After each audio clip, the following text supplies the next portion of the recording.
안녕하세요. 중급회계 강의를 맡게 된 손세정 회계사입니다. 이번 시간부터는 중급회계 강의를 시작할 건데요. 중급회계는 크게 재무회계와 원가관리 회계로 구분이 되어 있습니다. 그래서 교재에 보시면은 챕터가 1부터 33까지 이렇게 정리가 되어 있습니다. 근데 재무회계가 여기서 1부터 17까지가 재무회계, 그 다음에 18챕터부터 33챕터까지가 원가관리회계 이렇게 구분되어 있습니다. 그래서 저희가 이 33개 챕터에 대해서 30강에 걸쳐서 진행될 예정인데 강의는 챕터 수보다도 중요도에 따라서 배분돼야 되기 때문에 강의 30강 중에서 보통 재무회계가 한 70~80% 정도 차지한다고 볼 수가 있고 원가관리회계가 20~30% 차지하기 때문에 제가 이제 한 22강을 재무회계에다가 배정을 하고 나머지 8강을 원가관리회계에다 배정을 했습니다. 그래서 30강이 이렇게 걸쳐서 진행될 예정이라는 것을 말씀을 드리겠습니다. 지금부터 다루는 내용은 중급회계에 해당하는 부분이기 때문에 좀 처음 회계를 접하시는 분들은 내용을 보시면서 좀 어렵다고 생각하실 수가 있습니다. 그래서 기본적으로 회계원래에서 다뤘던 내용 중에서 되게 중요하거나 상기시켜야 되는 부분들은 제가 말씀을 드리겠지만 기본적으로는 회계원리 강의를 들으시는 것을 전제로 해서 강의를 진행하도록 하겠습니다. 그래서 앞부분에 언급되어 있는 회계원리 쪽 파트들 대부분의 내용을 숙지하시고서 중급회계 강의를 들어주실 것을 부탁을 드리겠습니다. 그리고 이제 저희가 30강에 걸쳐가지고 축약해서 강의를 진행하다 보니까 중급회계에 중요한 내용을 실는다고 많이 실어져 있긴 하지만 방대한 회계학의 모든 내용이 교재에 다 있는 건 아니라는 점도 말씀을 드리고 중요한 건 물론 다 있습니다. 말씀을 드리고 강의 시간에도 또 한정된 시간이다 보니까 전체 내용을 다 다룰 수가 없습니다. 그래서 저희가 강의 시간에 중요한 내용들을 다루긴 하지만 나머지 교재에 실린 나머지 문제들도 꼭 풀면서 정리를 하시고 복습하실 때 전체적으로 다 학습하시는 그런 방법을 추천을 드리도록 하겠습니다. 그래서 이제 일단은 이렇게 앞에 OT 좀 진행했고 오늘은 첫 번째로 재무회계 개념체계에 대해서 다루도록 하겠습니다. 첫 번째로 개념체계와 재무제표 작성이다 해서 이 파트는 보통 저희가 회계를 하고 있을 때 계산 문제를 생각을 하시는데 이 파트는 이제 계산 문제 관련된 부분은 아니고 보통 이제 말 문제로 보통 출제가 되는 부분이라고 볼 수가 있습니다. 그래서 좀 약간 지루하게 느껴지시는 분들도 유독 있고 중요하지 않다고 생각하시는 분들도 있을 수도 있지만 이 파트가 보통 객관식 시험에서 중급회계가 출제된다고 했을 때 한두 문제씩은 꼭 나오는 파트이기 때문에 이 부분 역시 중요한 부분이라는 것을 꼭 말씀을 드리겠습니다. 그래서 여기 보시면은 저희가 챕터 1에 관련해가지고 객관식 문제를 한 45문제 정도 실어져 있습니다. 그래서 45문제를 강의 시간에는 다 다뤄보지 못하겠지만 꼭 복습하실 때 나머지 문제들을 다 풀어보시면서 같이 이제 내용을 숙지하셔야 됩니다. 그래서 보통 저희가 이제 앞에 저 이론 파트 정리하는 부분에는 좀 전체적으로 좀 요약하는 형식으로 내용이 되어 있기 때문에 그 요약 문구만 봐가지고는 객관식 문제를 푸시는데 좀 어려울 수가 있어요. 그래서 실어져 있는 45개의 문제들 중에서 그 지문 하나하나마다 다 이제 정확하게 내용 파악하셔서 이거는 맞는 문장, 이거는 틀린 문장 이런 것들을 다 구별해 내실 수 있어야 실제로 이 문제가 말문제로 출제가 됐을 때 문제를 제비를 할 수가 있다고 할 수 있겠습니다. 그래서 보통 이제 말 자체가 이제 기준서 문구를 그대로 쓰는 경우들이 많아요. 근데 이제 요약식의 앞에 이론 파트 설명에서는 기준서 문구라고 된 것들을 요약해놨기 때문에 그거만 봐가지고는 좀 무리가 있다. 이거를 꼭 말씀을 드리겠습니다. 그래서 문제를 다 45개를 순차적으로 풀어보시면은 계속 중복되는 문구들이 나오고 실제 기출됐던 문제들이 같이 포함되어 있기 때문에 여기 중요한 문장이 어떤 것들, 자주 언급되는 문장이 어떤 거다 이런 것들을 좀 파악하실 수가 있습니다. 그래서 이거 제가 이제 말씀을 좀 들어서도 이해가 안 가실 수 있지만 이제 진행을 하면서 문제를 풀어보다 보면은 조금 더 이해를 할 수 있을 거라고 생각이 됩니다. 그럼 첫 번째로 교재 이론 파트에 있는 내용부터 보도록 하겠습니다. 여기 제가 관련해서 첫 번째로 이제 개념체계가 무엇인가에 대해서 나와 있습니다. 그래서 이제 첫 번째로 이제 기본 가정이 나와 있습니다. 그래서 기본 가정이 계속격 가정이다. 그래서 고잉 컨선 이렇게 영어로도 표현을 많이 하게 되는데 전반적으로 저희가 회계를 모든 재무제표에 기재하고 이럴 때 회계의 모든 가정은 회사가 계속해서 그렇죠? 영업을 계속 할 것이라는 그런 가정을 하고 있습니다. 만약에 이게 영업을 계속 할 것이라는 가정이 없다고 하면은 회사는 청산을 앞두고 있다는 얘기가 되는데 그렇게 되면 이런 모든 회계 처리가 의미가 없고 청산 가치만이 의미가 있는 상황이 되기 때문에 즉 모든 회계에 관련된 과정은 하는 기본 전제는 예상 가능한 기간 동안 영업활동을 계속 할 것이라는 그런 가정을 전제로 진행된다는 점 첫 번째로 이제 언급이 되어 있습니다. 또 다음으로는 질적 특성이 나와 있습니다. 그래서 여기 보면은 여기 질적 특성 이 파트는 이제 지금 객관식에서 가장 좀 출제가 많이 되는 부분이라고도 볼 수가 있어요. 지금 뭐 여기 나와 있는 그 요약에 있는 내용들은 다 출제가 많이 되는 부분이긴 하지만 특히 이 부분은 좀 암기가 뭐 이렇게 달달달 외우라는 게 아니라 이 봤을 때 틀리다 아니다 이 정도는 구분할 수 있을 정도로 좀 문구를 좀 익숙하게 해주셔야 되는 파트가 되겠습니다. 그래서 첫 번째로 근본적 질적 특성이 있고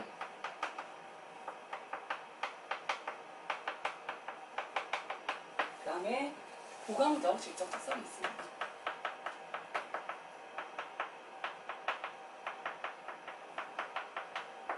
이렇게 두 가지로 이제 구분을 할 수가 있는데 그 첫 번째로 이제 그 근본적인 질적 특성은 이렇게 보면은 제가 그 목적 적합성과 충실한 표현 이렇게 두 가지로 구분하고 있어요. 목적 적합성.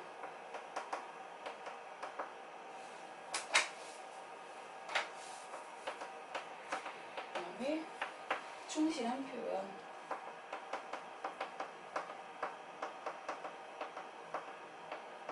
첫 번째로 이제 근본적 질적 특성을 두 가지로 구분하면 목적 적합해야 되고 충실하게 표현해야 된다. 간단하게 말하면 그런 의미가 되겠어요. 이 목적 적합성을 그냥 개념적으로 일단은 그 문구상으로 얘기를 했지만 구체적으로 이게 기준서 어떻게 표현이 되어 있냐면 정보 이용자의 의사결정에 차이가 나도록 하는 재무 정보다. 이거를 목적 적합하다고 판단하고 있어요. 그래서 저희가 어떤 그 재무 정보를 봤을 때 이거를 이용할 것인지 말 것인지도 결정해야 되고 이거는 이 정보를 이용해서 의사결정에 반영을 해야겠구나. 그렇게 되면 그게 목적 적합한 정보가 되는 거예요. 그래서 의사결정에 차이가 나도록 하는 재무정보가 목적 적합성이다. 이렇게 정의를 표현하고 있고 충실한 표현은 이제 말 그대로 나타내고자 하는 현상을 충실하게 표현하는 것을 충실한 표현으로 정의하고 있습니다. 그래서 두 가지가 있고 이 목적 적합성을 의사결정에 차이 나도록 하는 재무정보인데 이거를 또 세 가지로 구분하고 있습니다. 예측가치, 확인가치, 중요성 이렇게 구분을 하고 있고 충실한 표현은 완전한 서술, 중립적 서술, 그 다음에 오류가 없는 서술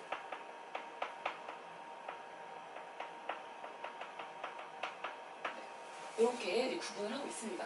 그래서 목적 적합성의 뭐 항목들이 나왔을 때 뭐 완전한 서술, 중립적 서술 이거는 서술이 들어가는 표현이기 때문에 이게 표현이랑 관련되는 문제겠죠. 그래서 이렇게 헷갈리진 않겠지만 이 목적 적합성의 밑에 있는 뭐 예측가치, 확인가치, 중요성 이 목적 적합성을 설명하는 이 가치에 대한 정의도 다 여러분들께서 기억을 하셔야 됩니다. 그래서 예측가치는 교재 보시면은 미래 결과를 예측하기 위해 사용하는 절차의 투입 요소로서 재무정보의 가치다. 그러니까 재무정보가 이제 보통 BS에 이제 공시가 뭐 BS, PL 정보가 공시됐을 때 이게 실제로 일어난 수치지만 향후에 어떻게 회사의 영업활동이 뭐 커져서 수익이 어떻게 늘어날 거다, 비용이 어떻게 될 거다라는 거를 예측할 수 있는 가치를 가져야 된다. 이런 의미가 되겠죠. 그래서 서술된 현상을 이해하는 데 필요한 모든 정보를 미래 결과를 예측하기 위해 사용하는 절차의 투입 요소다. 그래서 이걸 예측가치라고 표현을 하고 그다음에 확인가치는 과거의 평가에 대해 피드백을 제공, 확인하거나 변경시키는 가치이다. 그래서 이렇게 확인가치. 피드백을 제공하고 확인하거나 변경하는 가치. 그러니까 이게 확인이라는 표현이 같이 들어가기 때문에 좀 기억하기가 쉬울 것 같아요.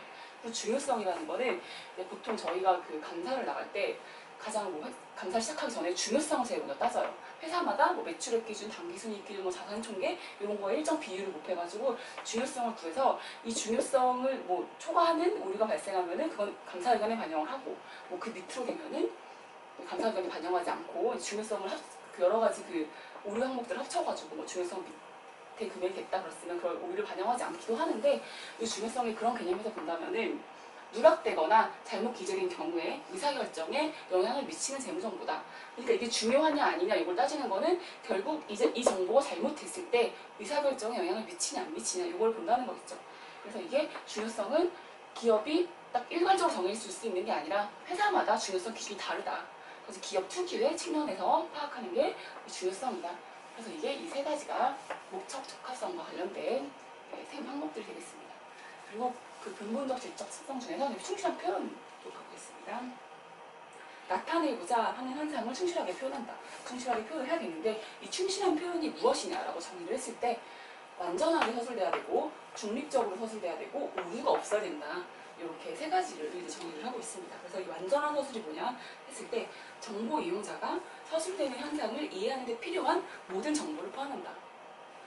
그래서 필요한 모든 정보가 들어가서 그렇게 돼 있으면 이게 완전한 서술이다. 이렇게 보시면 되고 중립적 서술이라고 나오는데 재무정보의 선택이나 표시에 편의가 없는 것, 중립을 지켜야 된다는 얘기죠. 어느 한쪽으로 쏠린 정보가 제공돼서는 안 된다. 이런 얘기가 되겠죠. 그리고 오류가 없는 서술이라는 것은 현상의 기술에 오류나 누락이 없고 보고 정보를 생산하는 데 사용되는 절차의 선택과 적용 시 절차상의 오류가 없다는 뜻이에요. 그래서 포인트는 여기다가 이제 키워드 표시를 하실 필요가 있는데 절차상의 오류가 없다는 뜻이에요. 우리가 이 서술을 하기 위해서 여러 가지 그 행위를 했을 거 아니에요. 이 서술을 하기, 충실한 표현을 하기 위해서 여러 가지 감사 절차를 수행을 했는데 이게 이 자체로 완벽하게 정보를 주지 못할 수도 있어요. 하지만 우리가 할 수 있는 한 최대한의 절차를 사용해서 이 정보를 기술을 했다면은 이거는 오류가 없는 서술이 되는 거예요.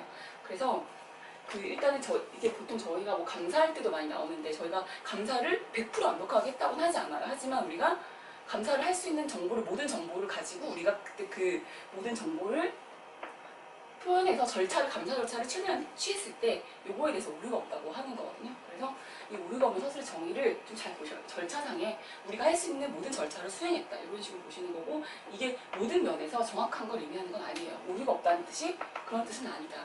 우리가 할 수 있는 모든 절차를 취한 거다. 이렇게 판단하시면 되겠습니다. 그래서 요 근본적인 질적 특성 이렇게 알아봤고 그 다음으로는 이제 보강적 질적 특성이 나오게 됩니다. 이 보강적 질적 특성은 네 가지로 구별됩니다. 비교 가능성, 그리고 검증 가능성, 그리고 적시성, 그 다음에 이해 가능성. 그래서 여기 보시면은 이 목적, 적합성, 충실한 표현, 하부 개념들 같이 연결시켜가지고 기억하셔야 되고 이 보강적 질적 특성이 네 가지가 있는데 이것도 보강적 질적 특성의 하위 항목이라는 거를 꼭 암기를 하셔야 됩니다. 나중에 이제 문제를 직접 풀어보시면 이걸 제가 왜 암기를 하라고 했는지 기억하실 수 있는데 이 보강적 질적 특성이 이렇게 네 가지로 구성되어 있다. 근데 이 보강적 질적 특성이라는 거는 말 그대로 이제 보강하는 거예요. 근본적인 질적 특성을 보강하는 차원의 근본적 질적 특성을 가진 것들을 좀 더 정보를 유용하게 하는 그런 질적 특성이라고 볼 수가 있습니다. 그래서 그 목적 적합하거나 충실하게 표현이 되지 않으면은 그래서 이게 아무리 보강적 질적 특성을 만족한다고 하더라도 그거는 유용한 가치가 되는 게 아니에요. 이게 기본적으로 전제가 된 다음에 이런 그 특성이 반영이 돼야 된다. 이렇게 이해하시면 되겠고 이 보강적 질적 특성은 어떤 순서를 따르는 개념이 아니에요. 순서를 따르는 개념이 아니고 뭐 어떤 상황에서는 비교 가능성이 올라간 대신에 뭐 다른 성격이 좀 다른 성격들이 예를 들어서 뭐 전진법을 적용한다. 어떤 오류수정 사항이 발생했는데 전진법을 적용한다 했을 때 그 당시에는 비교 가능성은 떨어져요. 전진법을 적용하면 단기손익의 오류사항이 좀 표현이 되기 때문에 비교 가능성은 떨어지지만 대신에 그 당시에는 목적 적합하고 충실한 표현을 할 수가 있어요. 그래서 이 보강적인 질적 특성을 때에 따라서 약간 다 만족시킬 수 없다. 약간 뭐라 그러지? 극대화하기 위해서 좀 감소되는 비교 가능성이 감소되는 걸 희생해야 되는 일시적으로 희생이 되는 거죠. 그런 거를 감수해야 되는 그런 특성을 가지고 있다. 이렇게 보강적 질적 특성까지 이제 알아봤습니다. 그래서 여기 보면은 비교 가능성, 검증 가능성, 적시성, 이해 가능성 이거의 정의가 뭔지 다음 교재 한번 보시겠습니다. 비교 가능성은 정의로 다 매칭을 시켜야 돼요. 뭐 비교 가능성 설명이라고 해놓고선 검증 가능성을 같이 매칭시킨 경우도 있고 뭐 검증 가능성 설명해놓고 이해 가능성이랑 같이 매칭시켜가지고 문제를 출제하기도 합니다. 그래서 이렇게 뜻을 정확하게 알고 계셔야 됩니다. 비교 가능성은 정보 이용자가 항목 간의 유사점과 차이점을 식별하고 이해할 수 있는 것, 이거를 비교 가능성이라고 합니다. 유사성, 비교하는 거죠. 유사성과 차이점을 구별할 수 있게 해준다. 이게 이제 비교 가능성이다. 그리고 검증 가능성은 합리적인 판단력이 있고 독립적인 서로 다른 관찰자가 어떤 서술이 충실한 표현이라는 데 대체로 의견이 일치할 수 있다는 거. 대체로 의견이 일치할 수 있기 때문에 검증이 가능한 거겠죠. 그래서 요거 검증 가능성 개념이 다른 거에 비해서 조금 딱 바로 읽었을 때 와닿진 않아요. 그래서 이거는 좀 구체적으로 내용을 좀 천천히 읽으면서 기억하셔야 돼요. 의견이 일치할 수 있다는 것, 이걸 키워드로 생각하시면 될 것 같아요. 합리적인 판단력이 있고 독립적인 서로 다른 관찰자가, 여기는 이제 다 주어니까는 긴 말이고 결국에는 충실한 표현이라는 데에 대해서 의견이 일치할 수 있다는 점, 이게 검증 가능성이 되겠습니다. 또 다음으로는 적시성은 의사결정자가 정보를 제때 이용하게 하는 것, 이건 이제 쉽죠, 적시성. 그리고 이해가능성은 정보 이용자가 정보를 쉽게 이해할 수 있어야 된다는 점. 그래서 이것도 그렇게 정의가 어렵진 않습니다. 그래서 검증 가능성 정의 좀 기억하시고, 그 좀 그래도 헷갈리는 부분이 이런 거 목적 적합성이 의사결정 차이가 나게 하는 것들, 이런 거 같이 매칭시켜가지고 정의를 꼭 기억해 주시기를 바라겠습니다. 그래서 요거를 이제 한번 질적 특성에 대해서 살펴봤고, 이걸 한번 문제를 풀어보면서 어떤 식으로 이제 우리가 이걸 이해하고 문제를 풀어야 되는지 한번 보도록 하겠습니다.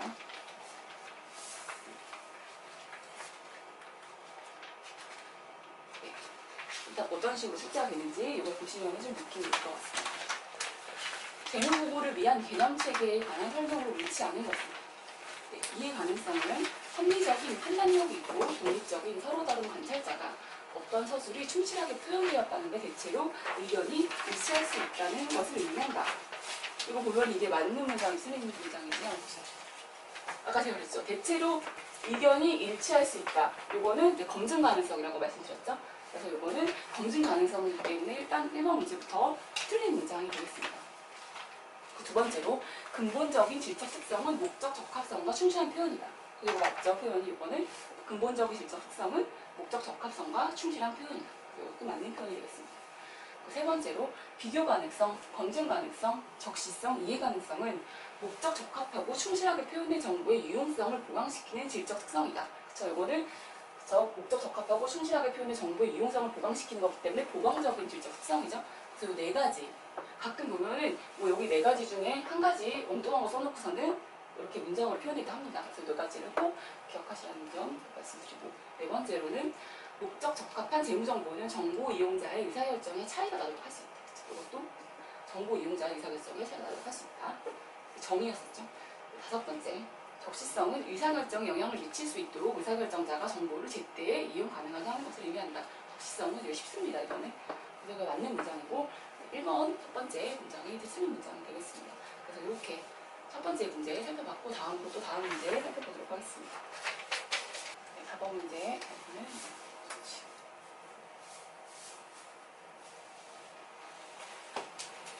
유용한 재무정보의 질적 특성에 대한 설명으로 옳지 않은 것은, 첫 번째, 재무정보가 예측 가치를 갖기 위해서 그 자체가 예측치 또는 예상치일 필요는 없다. 그쵸? 제가 여기서 아까 말씀을 들었던 것 같은데, 이 재무정보가 예측 가치가 있어야 된다는 거지 이 자체가 예측치는 아닌 거예요. 재무회계상에 나타나는 숫자는 저희가 감사를 한 실제적인 숫자란 말이에요. 근데 그거를 사용해서 예측을 할 수 있는 거지 그 자체는 예상치가 아닌 거예요. 예상치로 감사보고서 나가면은 큰일 나겠죠. 예측치나 예상치. 가장 뭐 예측을 한다 하더라도 가장 뭐 합리적인 예측치를 저희가 그 당시 할 수 있는 모든 절차를 동원해서 이렇게 추정을 하는 케이스는 있지만 이 자체가 원래 예측치, 예상치일 필요는 없다. 이거는 라는 얘기가 되겠습니다.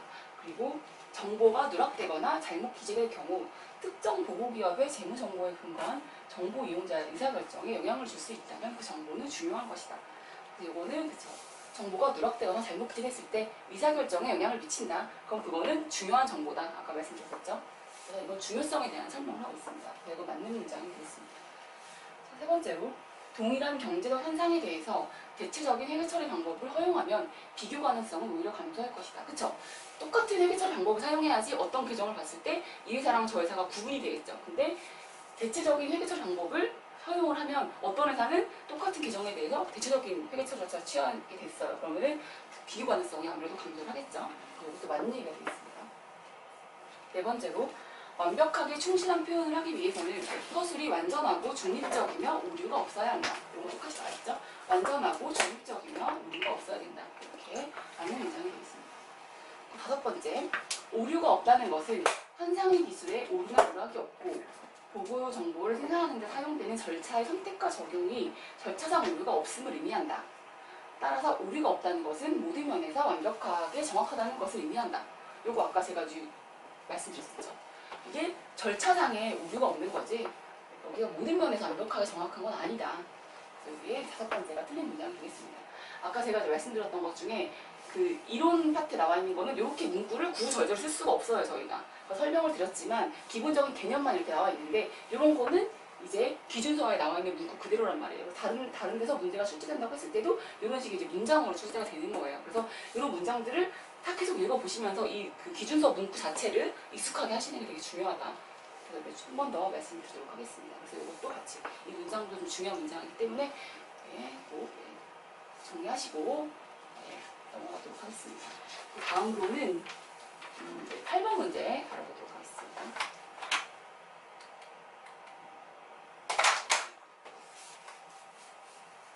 문제.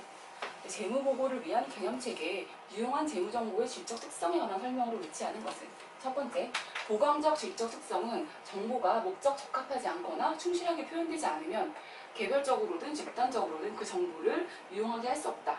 그쵸? 이거는 그쵸? 맞는 얘기겠죠. 전제가 목적 적합하고 충실하게 표현이 돼 있어야 이 보강적 질적 특성의 의미가 있는 거다. 이렇게 말씀드렸습니다. 두 번째, 재무정보가 예측 가치를 갖기 위해서 그 자체가 예측치 또는 예상치일 필요는 없다. 아까 나왔던 문장인데 또 이제 좀 나와있죠? 이것도 맞는 얘기. 그리고 보강적 질적 특성을 적용하는 것은 어떤 규정된 순서를 따르지 않는 반복적인 과정으로 때로는 하나의 보강적 질적 특성이 다른 질적 특성의 극대화를 위해 감소되어야 할 수도 있다. 아까 제가 말씀드렸죠? 비교 전진법 적용했을 때 비교 가능성이 일시적으로 더해질 수 있으나 그게 더 목적 적합하고 충실하기 때문에 그쵸? 그때 비교 가능성이 일시적으로 하락하는 거를 허용해주고 있다. 감소되어야 할 수도 있다. 그런 케이스들을 있다는 거죠. 네 번째, 중요성은 개별 기업 재무보고서 관점에서 해당 정보와 관련된 항목의 성격이나 규모 또는 이 둘 모두에 근거하여 해당 기업의 특이한 측면의 목적 적합성을 의미한다. 그래서 이게 중요성은 회사마다 다 다르게 설정되기 때문에 이게 해당 기업의 특이한 측면이다. 이렇게 한번 말씀드렸습니다. 그리고 다섯 번째로 보강적 질적 특성에는 비교 가능성, 검증 가능성, 적시성 및 충실한 표현이 있다. 그래서 이 네 가지를 남겨보셨으면 지금 이해 가능성이 안 들어가고 충실한 표현, 근본적 질적 특성이 들어갔다는 걸 이제 파악하실 수가 있어야 됩니다. 그래서 다섯 번째 5번 문제가 틀렸다. 정답은 이제 5번이 틀린 문장이 되겠습니다. 그래서 8번까지 이렇게 다 왔고 그 다음으로는 다시 이론 파트로 넘어가서 재무제표 작성의 일반 원칙, 재무제표, 재무상태표, 포괄손익계산서 이런 거에 대한 내용을 다뤄보도록 하겠습니다. 그래서 앞에 이론 파트로 넘어가도록 하겠습니다.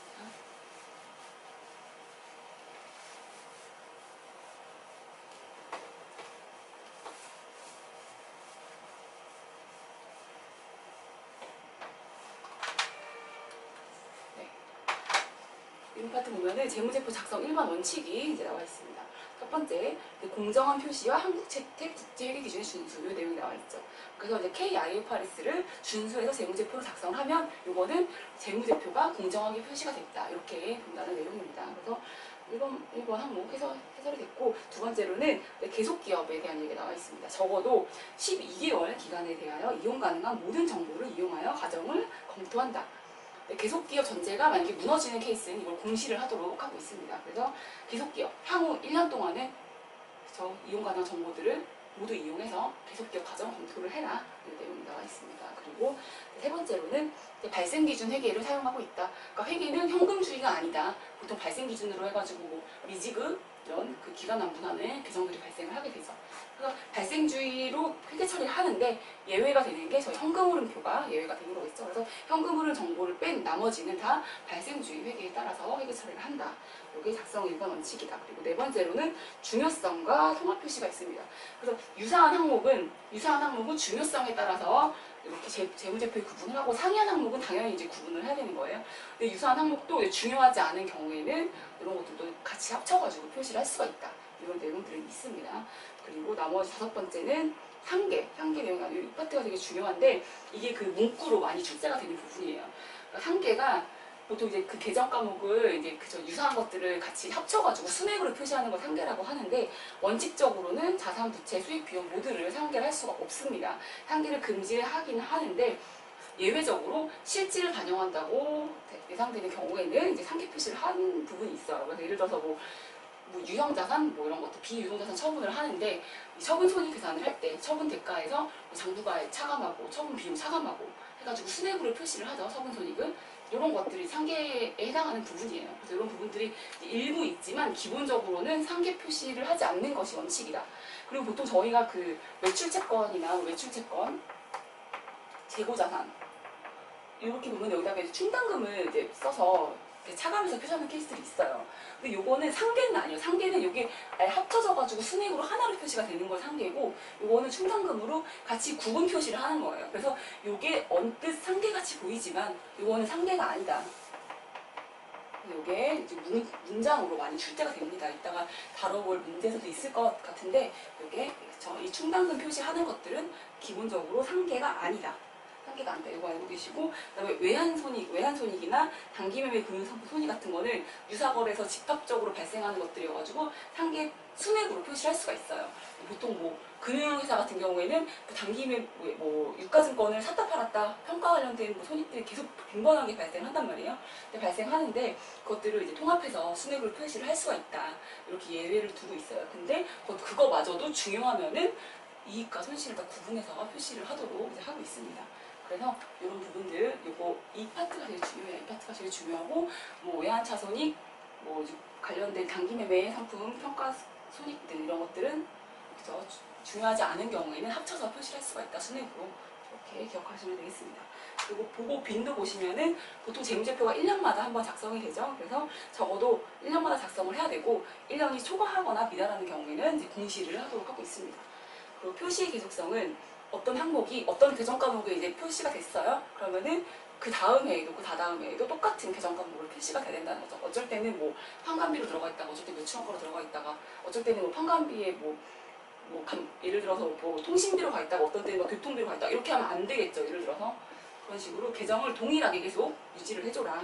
이런 것들이 중요하고, 그다음에 재무제표에 이제 식별 보시면은 KIFRS 재무제표에 적용을 한다. 보통 저희가 그 재무제표가 그러니까 그 재무상태표, 포괄손익계산서가 들어가는 보고서들이 감사보고서 아니고도 많아요. 뭐 연차보고서도 있을 수 있고, 예를 들면 뭐 감독기가 제출한 서술도 있는데, 거기에는 뭐 반드시 뭐 KIFRS 적용해서 뭐 작성했다 이런 식으로 문구 쓸 필요가 없다는 거죠. KIFRS를 적용하는 거는 일단 여기 그 감사보고서상 재무제표에 적용을 하는 거다. 이렇게 내용 볼 수가 있습니다. 그리고 9번째로는 비교 정보라고 나와 있죠. 보통 저희가 재무상태표나 포괄손익계산서 할 때 단기, 정기 이렇게 구분을 해서 기재를 하게 되죠. 그래서 항상 이 비교식을 작성을 해야 돼요. 주석도 똑같고, 재무제표, 포괄손익계산서, 뭐 현금흐름 뭐 다 이제 비교식으로 작성을 해야 돼요. 그 단기에 만약에 어떤 계정의 분류가 바뀌었다, 그럼 정기도 같이 바꿔줘야 되는 거예요. 비교식으로 작성해야 되기 때문에 같이 일관성 있는 기준으로 작성을 해야 된다. 그래서 단기, 정기 비교시 나타내는데, 예를 들어서 회계 정책이 만약에 바뀌었어요. 단기에 바뀌었는데, 단기의 그런 효과들을 단기손익에다가 반영하는 케이스, 전진법이죠. 그거는 단기손익에 반영하는 케이스는 상관없지만, 이게 그 단기의 회계 정책이 바뀌었는데 전기랑 전정기에 영향을 미칠 수가 있단 말이에요. 그런 경우에는 정기도 붙이지만 정기 초, 보통 여기는 그 재무제표는 정기 말, 단기 말 이렇게 기재가 되죠. 기재가 되는데, 이렇게 회계 정책이 변경돼서 소급 적용하는 경우에는 정기 초의 재무제표까지 영향을 다 분석해가지고 작성을 한다. 그래서 비교식으로 작성을 한다. 이 내용이 이제 재무제표 작성 일반 원칙이 되겠습니다. 다음으로는 일반 원칙 다음으로 재무상태표와 포괄손익계산서의 이제 간략한 내용에 대해서 알아보겠습니다. 재무상태표는 보통 유동 비유동법, 그다음에 유동성 배열법, 혼합 표시 방법 이 세 가지를 모두 다 인정을 하고 있습니다. 그래서 뭐 혼합 표시 방법이라는 첫 번째를 보시면은 이제 유동 비유동법, 유동성 배열법 요것을 합쳐가지고 쓰는 게 혼합 표시 방법이 되는 거겠죠. 첫 번째로 이제 유동 비유동법부터 보겠습니다. 자산 부채를 유동자산, 비유동자산, 유동부채, 비유동부채로 구분해서 표시하는 이렇게 유동 비유동법이 되는 거죠. 그래서 유동자산이 뭐냐, 유동부채 뭐냐 했을 때 보고기간은 12개월 이내에 실현될 것으로 예상되는 거다. 12개월 넘는다 하더라도 정상 영업주기 이내에 실현이 될 것이라고 되는 경우는 다 유동으로 본다. 이런 것도 좀 실제로 그 뭐 문구로 이제 나와 있어요. 그 객관식 문제에. 그래서 12개월 넘어가더라도 정상 영업주기 이내면은 유동으로 분류한다. 이거 같이 알아두시고, 그다음에 유동성 배열법 같은 경우에는 유동성 순서대로 재무제표를 작성을 하는 거예요. 그래서 모든 자산 부채가 이제 순서대로 되어 있기 때문에 이런 케이스들은 보통 이제 금융회사 같은 데서 많이 적용을 하겠죠. 금융회사에서 유동성 배열법 선택한 경우 이렇게 작성을 할 수가 있다. 세 번째로는 혼합 표시 방법이 있는데, 일부는 유동 비유동, 일부는 유동성 순서대로 이렇게 표시하는 거예요. 근데 얼핏 봐서는 이게 좀 이렇게 틀린 문장이라고 생각이 될 수가 있어요. 실제 객관식 문제에서 보면은. 근데 이것도 허용을 해주고 있다. 이 대신에 신뢰성 있고 목적 적합한 정보를 제공한다고 판단한 경우에 이렇게 표시하는 게 더 합리적이라고 판단한 경우에만 인정해주고 있다. 그래서 재무 선택 내용 알아봤고, 이 유동 비유동 분류 관련해가지고 좀 다른 거는 이제 기본적으로 이제 회계 원리나 이런 것들 내용으로 확인할 수가 있는데, 여기 지금 당부장 표시되어 있는 이 파트들은 좀 생각을 해봐야 되는 문제예요. 근데 이게 이제 객관식이 문장으로 많이 출제가 되기 때문에 한번 같이 보겠습니다. 12개월 이내에 결제일이 도래하는 경우라도 12개월 이상 부채를 차환하거나 연장할 것으로 기대하고 있고, 그러한 재량권이 있다면 비유동 부채로 분류한다. 근데 이것들이 뭐냐면은, 이게 12개월 이내에 도래를 해요. 도래를 하는데 우리는 12개월 이내에 도래를 하지만 이것을 연장할 수 있는, 충분히 연장할 수 있는 능력이 있다. 우리가 이거를 이게 당장 1년 내에 안 갚아도 된다, 이런 얘기가 되겠죠. 보통 회사들이 유동 비율을 좋게 하려고 보통 유동 부채에다가는 부채를 최대한 빼고 고정부채 쪽으로 이제 넣으려고 하는 그런 습성들이 좀 있긴 해요. 그래서 보통 이렇게 12개월 만기 돼가지고 뭐 유동 부채로 분류 뭐 바꾸세요라고 이렇게 회계감사에서 지적사항을 발견을 하면은, 아, 우리 이거 계속 이거 연장해서 갈 거예요, 이런 식으로 말하는 회사들이 많단 말이에요. 근데 그런 케이스에 그쵸, 12개월 이상 연장할 수가 차환하거나 연장할 것으로 기대하고 있고 재량권이 있다, 우리한테 그런 능력이 있다, 이런 경우에는 비유동 부채로 분류한다. 12개월 이내에 한다 하더라도 이런 내용들 같이 봤습니다. 그리고 다음으로는 조금 더 나간 내용이에요. 장기 차입 약정을 위반했을 때 대여자가 즉시 상환을 요구할 수 있는 채무는 보고기간 후 재무제표 발행일 승인일 전에 채권자가 상환을 요구하지 않기로 합의하였다 하더라도 유동부채로 분류한다. 이것도 어떤 돈을 빌려준 사람이 즉시 상환을 요구하는 그런 부채인 거예요. 상환을 요구하면 요구에 응해줘야 되는 그런 부채예요. 이런 부채인 경우에는 채권자가 그 보고기간 말 당시에, 아, 우리 그거 지금 상환 요구 안 할 거야, 이렇게 말을 했다고 하더라도, 이게 보통 유동으로 분류되는 거는 그 다음에 보고기간 말에서 1년 사이에 상환이 안 돼야 되는 거잖아요. 근데 보고기간 말 현재는 그 사람이 즉시 상환 요구 안 할게 말을 했다고 하더라도, 이게 기중에 갑자기 3월 달에 즉시 상환 요구할 수 있잖아요. 이렇게 되면 이거는 고정부채가 아닌 거죠. 비유동부채가 아닌 거죠. 그렇기 때문에 이 보고기간 말에 합의를 하였다고 하더라도 이게 재량권이 돈을 빌려준 사람한테 있는 경우에, 이런 경우에는 이거는 합의했다 하더라도 유동부채로 분류한다. 그래서 대여자가 이 다음에 기중에 3월 달에 갑자기 마음이 바뀌어가지고 요구할 수 있단 말이에요. 당장 갚아라. 보고기간 말이 안 갚는다고 해가지고 이거 고정부채로 해놨더니 갑자기 3월 달에 돈을 달라고 할 수도 있는 거예요. 그럼 이런 케이스가 있기 때문에 이런 케이스에는 이때는 즉시 상환 요구 안 한다고 했다 하더라도 이게 비유동부채로 간다. 유동부채로 분류한다. 유동부채로 분류한다. 얘기가 되겠죠. 근데 이것도 실제로 만약에 이 연장할 수 1년 이내에 즉시 상환 요구를 안 하기로 합의를 했고 회사가 그렇게 할 재량권이 있으면 이거는 또 비유동부채로 인정해줍니다. 그래서 이거는 내용이 조금 긴데 나중에 객관식 문제에 또 다룰 때 나오기 때문에 같이 그때 한 번 더 짚고 넘어가도록 하겠습니다. 그 다음으로는 이제 포괄손익 계산 잡고있습니다. 포괄손익 계산상에서 영업이익을 표시하는 방법이 이제 두 가지가 있어요. 두 가지가 있는데, 보통 이제 저희가 기본적으로 알고 있는 뭐 매출액에서 매출원가 차감해서 상감이 차감해서 이렇게 표현하는 방법이 이게 이제 기능적인 분류가 되는 거고, 두 번째로는 영업수익에서 영업비용 차감하는 이런 금융권 같은 데서 많이 쓰는 거죠. 영업의 특수성이나 비용의 성격 분류 시 쓰는 그런 방법이 있고, 조정 영업이익을 쓸 수가 있어요. 그러니까 조정 영업이익이라는 영업이익이 우리 회사의 영업이익은 이렇게 다 결정이 됐는데 우리 회사에 특수한 여러 가지 상황이 있기 때문에 여기가 영업이익을 조정한 부분까지가 사실 우리 회사의 실제적으로는 이런 부분들을 고려를 해줘야지 이게 우리의 영업이익이다, 이렇게 주장을 하는 거죠. 그래서 조정 영업이익을 쓸 수가 있어요. 근데 이것도 주석으로 공시를 해줘라, 그런 게 있습니다. 보면은 방법 1에 보면 방법 1은 비용의 기능별 분류고 방법 2는 성격상 분류예요. 근데 그 기능별로 분류한다는 게 저희가 뭐 나중에 원가액의 시간을 나오고 하겠지만 뭐 똑같은 뭐 임차료 이런 거라도 매출원가액 갈지 판관비로 갈지 이런 것들을 계속 구분을 해줘야 된단 말이에요. 그래서 이 기능적인 분류라는 게 어쨌든 판단을 해야 돼요. 그 회계처를 담당한 사람이. 그래서 목적 적합하긴 하지만 그 회계처를 하는 사람 자의적인 배분이나 판단이 개입이 되기 때문에 기능별 분류를 선택한 경우에는 성격별 분류를 공시를 꼭 하도록 하고 있습니다. 그래서 이런 것도 이제 뒤에 그 객관식 문제 풀 때 문구가 나와 있을 거고, 수익 비용의 어느 항목도 보고서 또는 주석에 특별손익 항목으로 표시할 수가 없다. 예전에는 뭐 영업이익에서 뭐 영업 외 손익 이렇게 조정해주고 그 다음에 특별 손익 조정해주고 이렇게 했었던 시절이 있었어요. 근데 지금 IFRS가 바뀌면서 특별 손익은 이제 어디서 나타날 수가 없다. 주석에서 나타날 수가 없고 재무제표 상에서 나타날 수가 없다. 이거 같이 기억해 주시기 바랍니다. 그리고 포괄손익계산서 보면은 포괄손익계산서가 이제 보통 저희가 아는 뭐 수익 비용 해가지고 영업에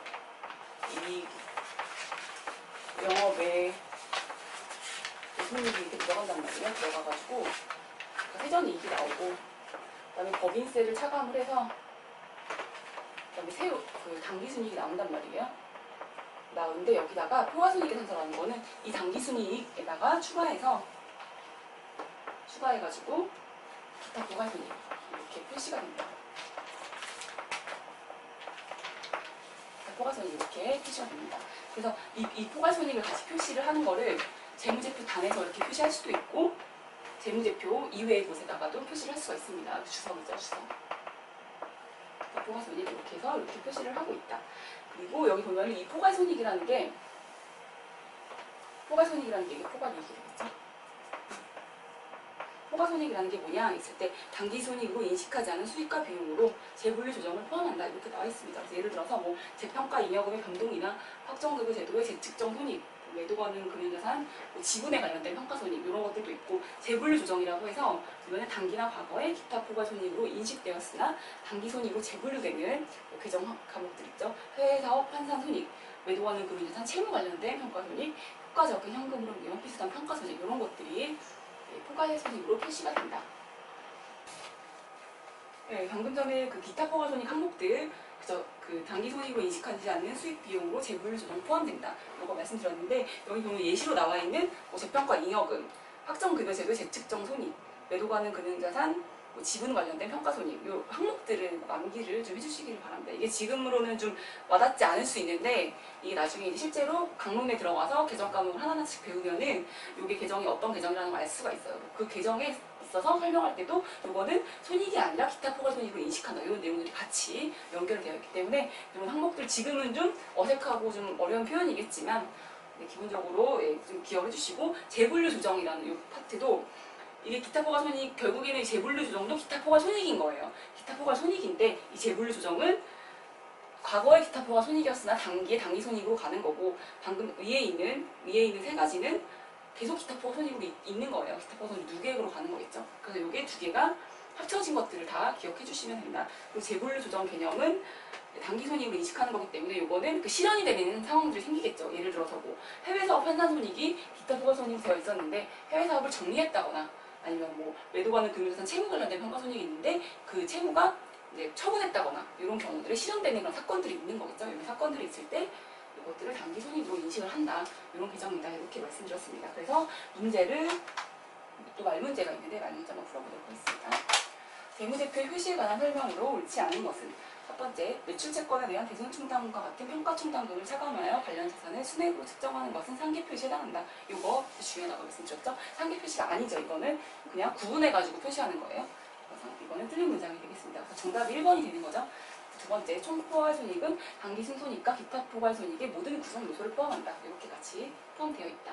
보시면 되고, 계속기업 과정이 적절한지 여부를 평가할 때 경영진은 적어도 보고기간 만료부터 향후 12개월 기간에 대하여 이용 가능한 모든 정보를 고려한다. 이것도 아까 말씀드렸습니다.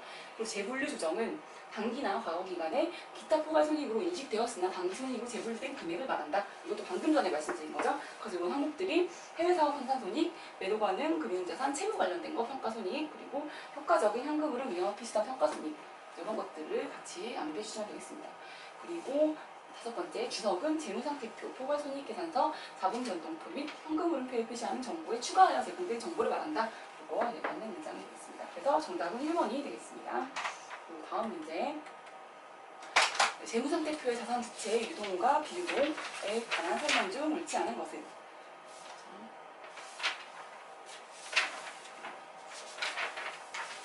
유동자산은 보고기간후 12개월 이내에 실현될 것으로 예상되지 않는 경우에도 재고자산 및 매출채권과 같이 정상 영업 주기의 일부로서 판매, 소비 또는 실현되는 자산을 포함한다. 그렇죠? 이것도 아까 말씀드렸죠. 12개월 이내에 실현되지 않는다 하더라도 정상 영업 주기의 일부라면은 이거 유동자산으로 포함됩니다. 그래서 이건 맞는 문장이 되겠습니다. 문장입니다. 그리고 기업이 재무상태표에 유동자산과 비유동자산 그리고 유동부채와 비유동부채로 분할을 표시하는 경우 위헌법인세 자산은 유동자산 부채로 분류하지 않는다. 이것도 되게 중요한 거예요. 이게 교재 내용은 있는데 아까 말씀은 안 들었던 것 같은데 교재에 이제 제가 내용을 실어놨습니다. 중요해서 위헌법인세 자산은 유동자산 부채로 분류하지 않는다. 이거 꼭 기억해 주시기 바랍니다. 맞는 문장이 되겠습니다. 세 번째로 유동성 순서에 따른 표시 방법이 신뢰성 있고 더욱 목적 적합한 정보를 제공하는 경우를 제외하고는 유동과 비유동으로 자산 부채를 재무상태표에 분할 표시한다. 그래서 이것도 맞는 문장이 되겠습니다.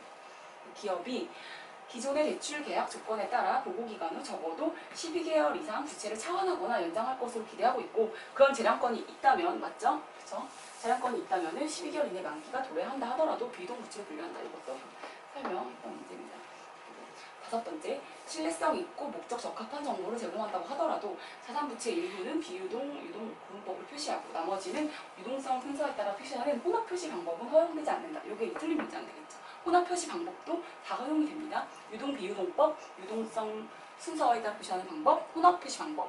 이게 더 신뢰성 있고 목적 적합한 정보를 제공한다 했을 때는 혼합 표시 방법을 허용하고 있습니다. 그래서 정답은 5번 틀린 문장이 되겠습니다. 18번 이렇게 풀어봤고 다음으로는 포괄손익계산서에 관한 설명으로 옳은 것은 기업은 예외적인 경우를 제외하고 수익에서 매출원가 및 평간비율을 차감한 영업이익을 포괄손익계산서에 구분하여 표시한다. 이것도 맞는 문장이죠.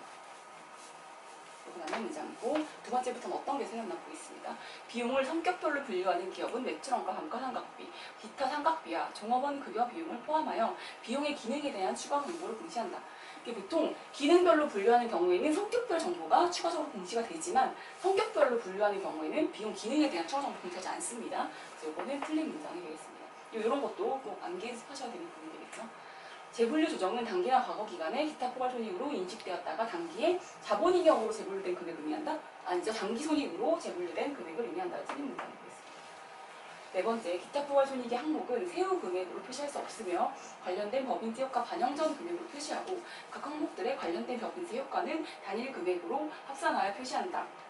네, 이걸 차감하여가지고 순액으로 표시할 수가 있습니다. 순액으로 표시할 수 있고 법인세 효과 반영 전 금액으로 표시하고 관련 법인세 효과를 합산해가지고 또 표시할 수도 있습니다. 그래서 이것도 틀립니다.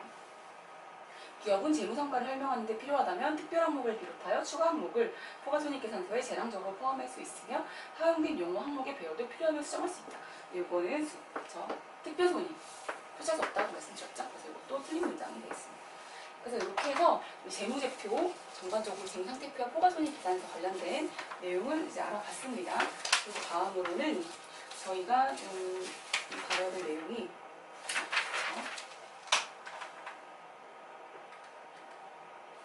재무제표 표시에 관련된 내용 보도록 하겠습니다. 기업이 재무상태표에 유동자산과 비유동자산 그리고 유동부채와 비유동부채를 구분하여 표시하는 경우 위헌법인세 자산은 유동자산으로 분류하지 아니한다. 이렇게 맞는 문장이 되겠죠. 했던 거죠. 보면은 중요한 문장들, 주로 출제가 되는 그 문구들이 있습니다. 그래서 이것들 중요한 문장이다.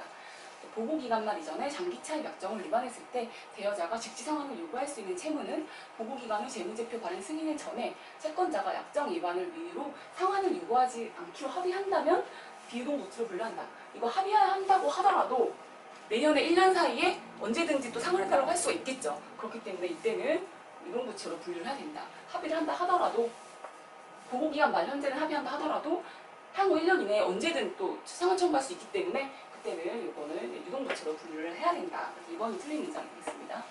기업은 변경된 표시 방법이 재무제표 이용자에게 신뢰성 있고 더욱 목적 적합한 정보를 제공하며 변경된 구조가 지속적으로 유지될 가능성이 높아 비교 가능성을 저해하지 않을 것으로 판단할 때만 재무제표 표시 방법을 변경한다. 이것도 맞는 문장이 되겠습니다. 극히 드문 상황으로서 한국채택 국제회계 기준이 요구사항을 준수하는 것이 오히려 개념체계에서 정하고 있는 재무제표의 목적과 상충되어 재무제표 이용자의 오해를 유발할 수 있다고 경영진이 결론 내리는 경우에는 관련 감독체계가 이러한 요구사항으로부터 일탈을 의무화하거나 금지하지 않는다면 한국채택 국제회계 기준의 요구사항을 달리 적용할 수 있다. 이런 것들은 이제 기준서 문구인데 혹시 이제 문구로 이렇게 표현돼 있을 때 옳다 그르다를 구분해 내야 되겠죠. 이럴 때 이런 문구들도 그렇죠. 꼭 기억해 주시길 바라겠습니다. 그리고 다섯 번째, 기업이 기존의 대출 계약 조건에 따라 보고기간 후 적어도 12개월 이상 부채를 차환하거나 연장할 것을 기대하고 있고 그러한 재량권이 있다면 보고기간 후 12개월 이내에 만기가 도래한다 하더라도 비동부채로 분류한다. 그쵸? 이것도 연장하는 거 내용 있었죠? 재량권이 있는 경우에는 이렇게 비동부채로 분류할 수가 있습니다. 그래서 이렇게 방금 전까지 다뤘던 내용들을 이제 살펴봤고 그 다음으로는 자본유지 개념에 대해서 이제 알아보도록 하겠습니다. 여기가 대체로 그 재무 개념 체계가 이제 그 말 문제가 많은데 여기서는 이제 산수 문제가 좀 나오게 됩니다. 그래서 그렇게 어려운 건 아니지만 개념을 좀 알아두셔야 해서 자본유지 개념 다시 보도록 하겠습니다. 여기 기본 교재 보시면은 자본유지 개념을 그러니까 재무적 자본과 실물적 자본으로 구분을 하고 있습니다.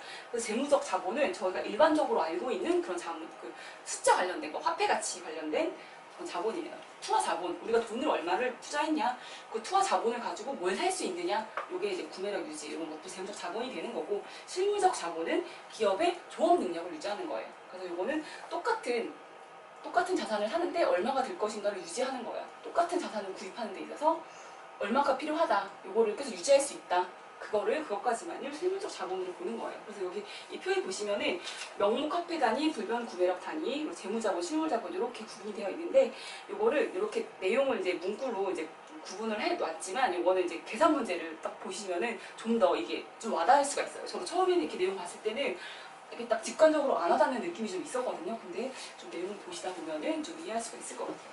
여기서 좀 그 말 문제 나올 때 주의해야 될 부분이 측정 기준이 재무자본은 특정되지가 않고 실물자본은 현행 원가로 측정한다. 이런 부분이 좀 중요한 부분이고, 기본적으로 재무적 자본은 명목 화폐 단위 기준으로 하는 거고 실질 구매력 유지할 수 있는가 이런 게 초점이고, 실무적 자본은 기업의 조업 능력, 할 수 있는 능력 이런 것도 유지할 수 있는가 이런 거 같이 보겠습니다. 그리고 이게 계산 문제가 어디가 나와 있냐면은 43번 문제가 나와 있습니다. 여기 보면 이게 문제에서는 실물 자본 유지 관점에 대해서는 물어보고 있는데 요거를 제가 여기 보면은 그 명목 재무자본 있어. 명목 재무자본과 그다음에 실질 구매력 유지하는 차원에서의 같이 문제를 풀어보도록 하겠습니다. 첫 번째로 보시면은 실물 자본 유지 관점에서 주 한국의 당기 순손익을 계산하면 얼마인가? 한국은 기초에 현금 1,000원으로 영업을 시작하였다. 이 1,000원으로 상품을 5개를 구입을 한 거예요. 200원짜리를. 기중에 5개를 단위당 400원에 현금 판매하였다. 이렇게 나와 있습니다. 1,000원 있으니까 5개를 살 수 있었겠죠. 그리고 이거를 400원에 판매를 했다. 당기 일반 물가 인상률은 10%이다. 기말 상품 A의 구입 가격은 300원으로 인상되었다. 기말 현금 보유액은 2,000원이다. 이렇게 보시면 되는데 이거를 일단 질문을 물어보고 있는 실물 자본 유지 관점에서 보도록 하겠습니다. 실물 자본이라는 건 뭐냐면은 이게 이렇게 하는 것보다 일단 재무자본이 제일 쉬워요. 재무자본이 제일 쉽기 때문에 재무자본 먼저 하도록 하겠습니다. 재무자본. 화폐 단위로 보는 재무자본이 있고, 그 다음에 불변 구매력 단위. 이렇게 구분할 수 있어요. 그리고 그 다음에 문제에서 물어보고 있는 실물자본. 이렇게 구분을 할 수가 있습니다. 그래서 이렇게 세 가지로 나눠서 계산을 해보도록 하는데 재무자본은 되게 쉬워요. 재무자본은 되게 쉽기 때문에 여기서 보면은 재무자본은 기초에 자본이 있어요. 그리고 유지해야 할 자본,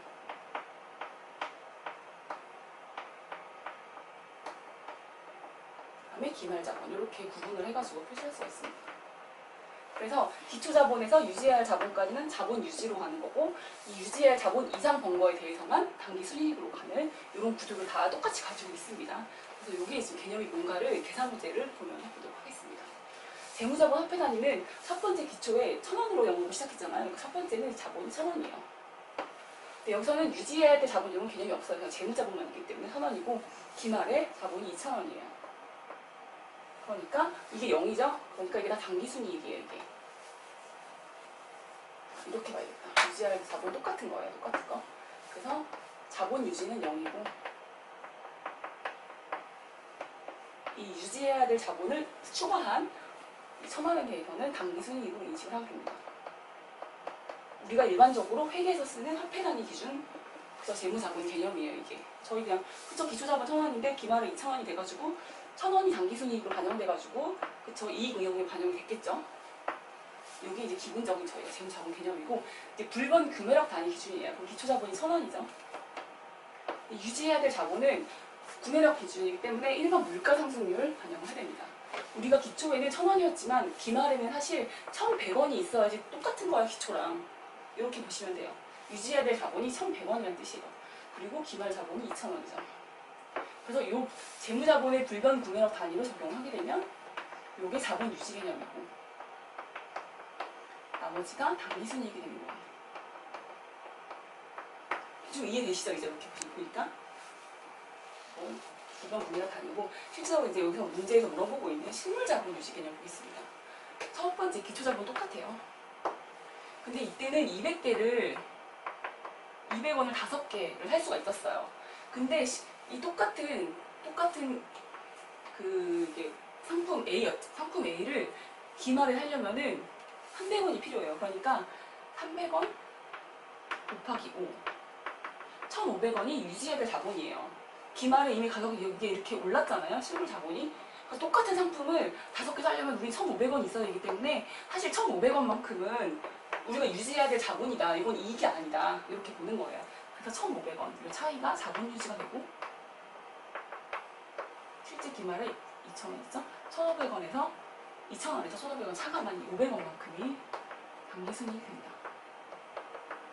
그래서 정답은 여기 2번이 되는 거겠죠. 2번이 되는 거고 제가 이 문제를 통해서 지금 재무자본과 실물자본의 개념에 대해서 이렇게 알아봤습니다. 그래서 이게 말로 하는 것보다는 이렇게 파악을 하시고 앞에 있는 이론 파트 가셔가지고 내용을 보시면 조금 더 이해가 쉽습니다. 그래서 한 번 더 보시면은 명목 화폐 단위 재무자본은 명목 재무자본 개념이고 여기는 불변 구매력 단위가 있었죠. 재무자본에서. 그래서 불변 구매력. 구매하려면은 저 1,100원이 필요하다 이렇게 되는 거겠죠. 불변 구매력 단위고 이때는 원가가 뭐 특정되진 않습니다. 근데 이때는 실무 자본이고 현행 원가죠. 이 상품 A를 사는데 300원이 적용이 된 현행 원가 적용된 거죠. 그래서 현행 원가를 적용해가지고 이 실물 자본을 계산을 한다. 그래서 이익은 이런 식으로 유지해야 될 자본, 기말 자본 차이 증가인 만큼이 이익이 된다. 이렇게까지 내용 알아봤습니다. 그래서 이제 지금 실물 자본 개념까지 알아봤고 여기 관련된 이제 말문제도 다 있고 나머지 뭐 실물 자본 유지 개념뿐만 아니라 앞에 다뤘던 내용들도 이제 말문제가 상당히 많이 실려있기 때문에 오늘 그 수업 들으시는 내용 토대로 해서 나머지 문제도 꼭 다 풀어보시길 바라겠습니다.